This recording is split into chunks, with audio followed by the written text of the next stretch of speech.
I will build my church and the gates of hell will not destroy it. Yeah. Yeah.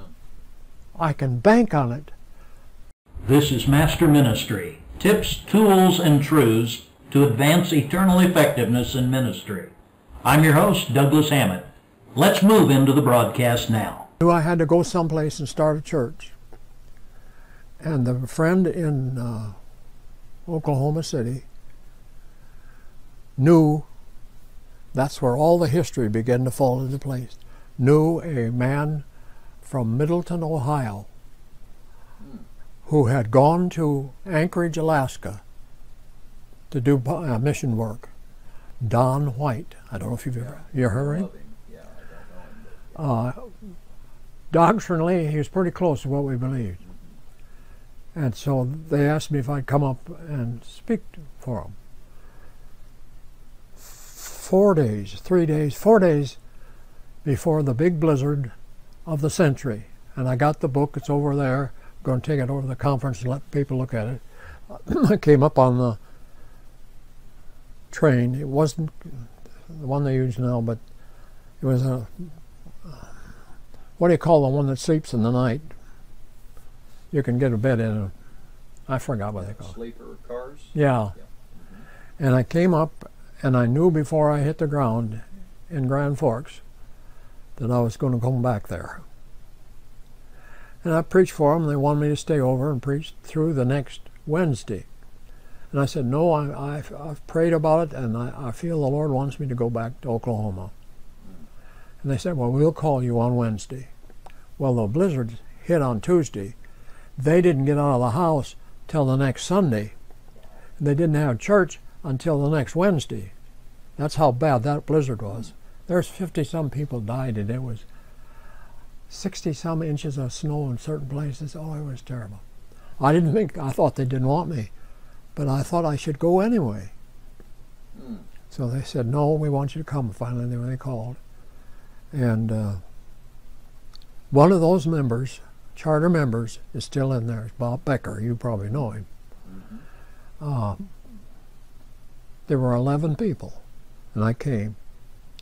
And I sold highlights for children for a year to supplement my income. And the church grew like most people were hungry for the gospel. Wow. And I just had a ball. I guess that's my history. Wow. That church had started 20 churches. 20. Before I left, we had, I think it was 10 started. And they're going to like crazy on the mission field. We got families on the mission field. Yes, sir. The guys over there looking at Madagascar.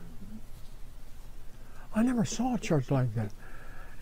When I knew that I was going to have to step down, because I was preaching and teaching 15 times a week, 7 days a week, and God didn't want all that. I know that, but I just had to consume it some way.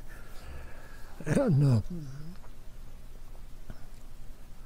I had prayed. I knew I was going to have to step down.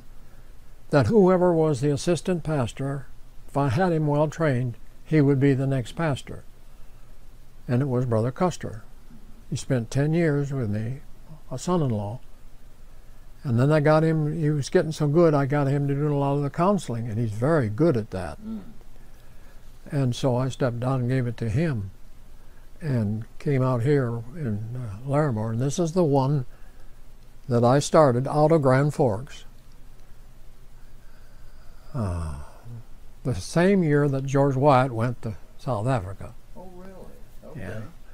And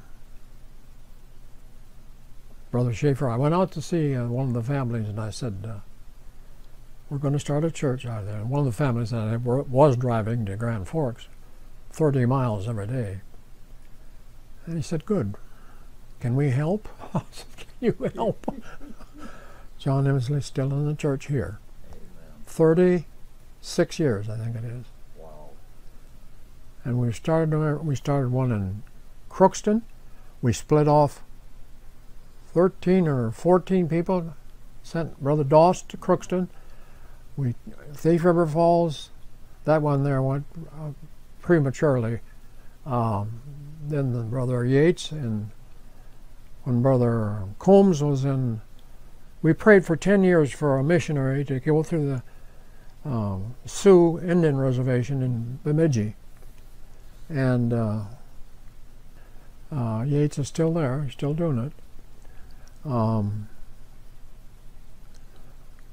Bismarck, Fargo, there's been 2 churches in Fargo. The first one was a young man from around Jamestown.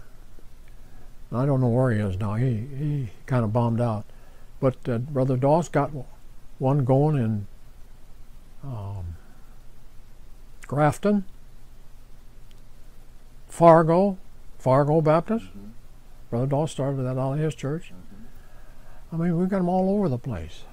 Sioux Falls. It's just been church after church. I can't explain it. I just have a taste for those churches. Amen. I will build my church, and the gates of hell will not destroy it. Yeah. Amen. I can bank on it. The New Testament church will end when he comes for its members. Amen. And then he's going to set up his kingdom. And it's going to be a religious government. Thanks for listening. You know your ministry does not have to stagnate or die. If you want to get out of the box and into the book, get some help right now. Give me a shout at pdhammett@gmail.com. We'll discuss what you need and recommend a course of action. Get in touch with me.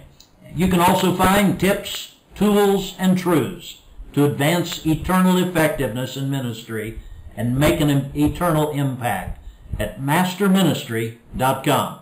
Thanks for listening. Now let's go make a difference.